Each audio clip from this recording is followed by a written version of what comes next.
అదరగొట్టే కారం రంగు రుచి ఆచి కారం పొడి. ఉపాధి హామీ పథకంపై మోదీ అమిత్ షా కుట్ర చేస్తున్నారని విమర్శించారు టీపీసీసీ చీఫ్ మహేష్ గౌడ్. కొత్త చట్టంతో ప్రజలకు ఉపాధి అందకుండా పోతుంది అన్నారు. మోదీ అమిత్ షాకు పేదల గోడు పట్టదని, అప్పుల పాలైన తెలంగాణ ఉపాధి హామీ పనుల్లో 40% భరించడం కష్టమని కమెంట్ చేశారు. మోడీ అమిత్ షాకి మన గోడు పడతలేదు. పనికి ఆహార పథకంతో 3 పూటల గరీబోలు తింటారా బాధ లేదు, ఆయనకి ధ్యాస లేదు.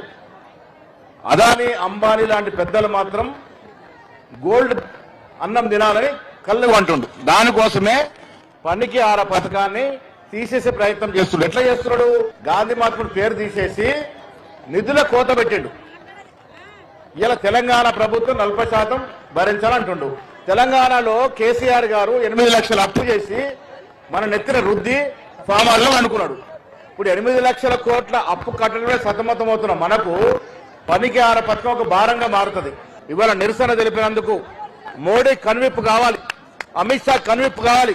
గ్రామాలలో మహిళలు మోడీకి వ్యతిరేకంగా గలమెత్తుననే మాట ఇక్కడ ఉన్నటువంటి మిమ్మల్ని చూసి, వీడియోలు చూసి, ఫోటోలు చూసి కనువిప్పు కావాలి. మన్రేగాలో చేసిన మార్పులను కూడా వెనక్కి తీసుకోవాలని కోరుకుంటాం.